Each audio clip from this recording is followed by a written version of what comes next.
आज डे 16 की जर्नी शुरू करते हैं। आज का हमारा ऑब्जेक्टिव है एक ऐसी स्ट्रैटेजी सीखना जो आपके ट्रेडिंग कॉन्फिडेंस को नेक्स्ट लेवल पर ले जाएगी। हम सीखेंगे मल्टीपल इंडिकेटर्स कंबाइंड स्ट्रैटेजी। इसे आसान भाषा में समझें तो अलग अलग टेक्निकल इंडिकेटर्स को एक साथ जोड़कर एक हाई प्रोबेबिलिटी ट्रेडिंग सिग्नल कैसे पहचानें। इसका सबसे बड़ा फायदा यह है कि आप इंपल्सिव डिसीजंस मतलब जोश में आकर लिए गए ट्रेड से बच जाते हैं और कॉन्फिडेंट होकर अपने ट्रेड्स एग्जीक्यूट कर पाते हैं। तो सवाल उठता है, मल्टीपल इंडिकेटर्स यूज ही क्यों करें?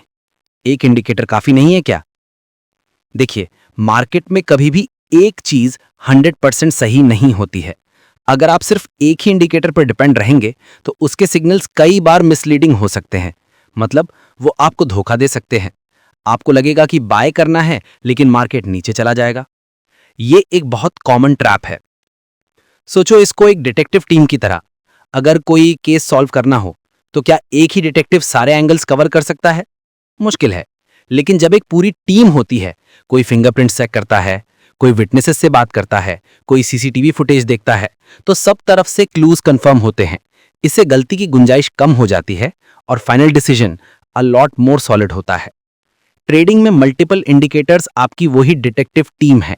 जब 2-3 इंडिकेटर्स एक ही तरफ इशारा करते हैं तो आपके ट्रेड की एक्यूरेसी बढ़ जाती है, आपका रिस्क कम हो जाता है और प्रॉफिट की प्रोबेबिलिटी वो काफी ऊपर चली जाती है। तो चलिए मिलते हैं अपनी इस डिटेक्टिव टीम के मेंबर से। हम 3 टाइप के इंडिकेटर्स को कंबाइन करना सीखेंगे। पहला है ट्रेंड इंडिकेटर्स। ये आपको मार्केट का बड़ा डायरेक्शन बताते हैं कि मार्केट ऊपर जा रहा है, नीचे जा रहा है या साइड में है।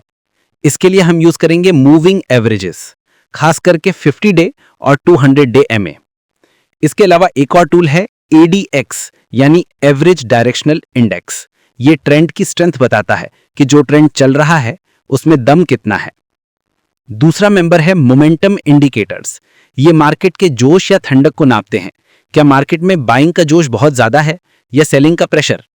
इसके लिए हम यूज करेंगे आरएसआई यानी रिलेटिव स्ट्रेंथ इंडेक्स। ये ओवरबॉट और ओवरसोल्ड जोन्स बताता है। और दूसरा है एमएसीडी। ये ट्रेंड में कब बदलाव आ सकता है उसका अर्ली सिग्नल देता है। और हमारी टीम का तीसरा और बहुत इंपॉर्टेंट मेंबर है वॉल्यूम इंडिकेटर्स। प्राइस ऊपर या नीचे तो जा रहा है, लेकिन क्या उस मूव को लोगों का सपोर्ट है? क्या काफी सारे लोग उसमें पार्टिसिपेट कर रहे हैं? वॉल्यूम ये बताता है। इसके लिए हम ऑन बैलेंस वॉल्यूम यानी ओबीवी और वॉल्यूम स्पाइक्स को देखेंगे। तो चलिए एक छोटा सा काम करते हैं। अपनी नोटबुक निकालिए और इन 3 कैटेगरीज के नाम लिखिए, ट्रेंड, मोमेंटम और वॉल्यूम। और उनके नीचे उन इंडिकेटर्स के नाम नोट कर लीजिए जो मैंने अभी बताए हैं। बस इतना लिखना है कि कौन सा इंडिकेटर क्या काम करता है। ये आगे बहुत काम आएगा। अब आते हैं सबसे इंपॉर्टेंट पार्ट पर। इन तीनों को यूज करके स्ट्रैटेजी कैसे बनाएं। ये एक सिंपल 4 स्टेप प्रोसेस है। Step 1, trend confirmation. ट्रेडिंग का पहला रूल, ट्रेंड के साथ चलो। सबसे पहले आपको मार्केट का बड़ा ट्रेंड कंफर्म करना है। चार्ट पर 50 डे और 200 डे मूविंग एवरेज लगाओ। अगर 50 day moving average 200 day moving average से ऊपर है, इसका मतलब है कि मेजर ट्रेंड ऊपर की तरफ है। ऐसे में हम सिर्फ बाय करने के मौके ढूंढेंगे। और अगर 50 day moving average 200 day moving average के नीचे है तो ट्रेंड नीचे का है और हम सेल करने के मौके ढूंढेंगे। सिंपल। Step 2, momentum confirmation. एक बार ट्रेंड कंफर्म हो गया, अब हमें एंट्री का सही वक्त ढूंढना है। इसके लिए हम मोमेंटम इंडिकेटर्स यूज करेंगे। मान लीजिए ट्रेंड ऊपर का है।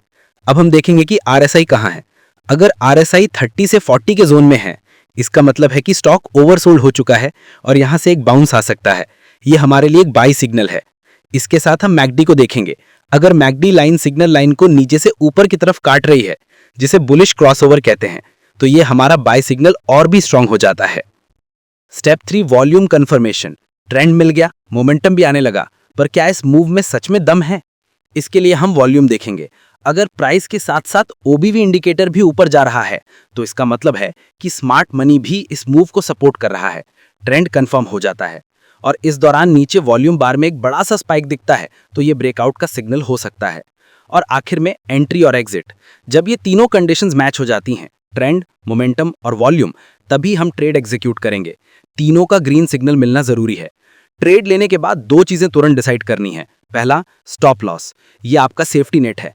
अगर ट्रेड गलत हो जाए तो आपको बड़े नुकसान से बचाता है। स्टॉप लॉस को हम रीसेंट स्विंग लो के थोड़ा नीचे रखेंगे और दूसरा प्रॉफिट टारगेट।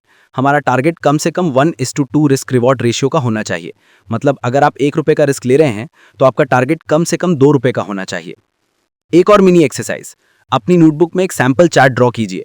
एक अप ट्रेंडिंग लाइन बनाइए, उस पर मूविंग एवरेज, RSI, मैकडी और OBV की इमेजिनरी रीडिंग्स मार्क कीजिए जो एक बाय सिग्नल दे रही हूं, और वहां एक पोटेंशियल एंट्री पॉइंट मार्क कीजिए। इससे आपका कॉन्सेप्ट विजुअली क्लियर हो जाएगा।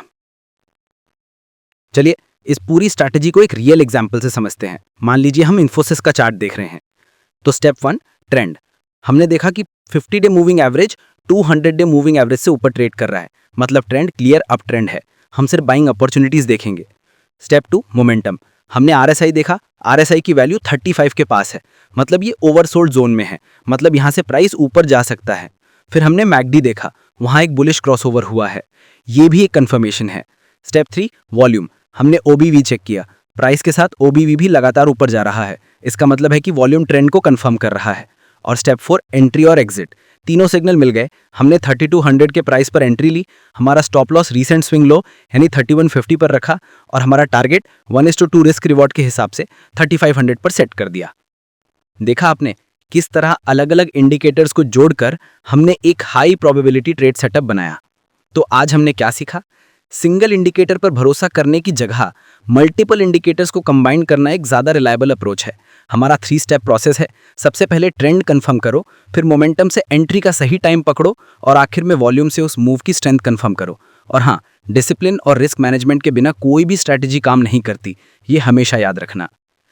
अब अगले लेसन में हम इससे एक कदम आगे बढ़ेंगे। हमारा अगला टॉपिक है पोजीशन ट्रेडिंग और मल्टी टाइम फ्रेम स्ट्रैटेजी। हम सीखेंगे कि लंबे टाइम के लिए ट्रेड्स कैसे प्लान किए जाते हैं।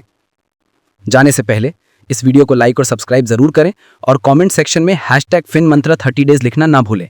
और जो मिनी एक्सरसाइजेस दी हैं उन्हें अपनी नोटबुक में जरूर कंप्लीट करें। अपनी प्रोग्रेस को ट्रैक करने का ये सबसे बेहतरीन तरीका है। एक बोनस टिप, बहुत ज़्यादा इंडिकेटर्स यूज करने से बचें।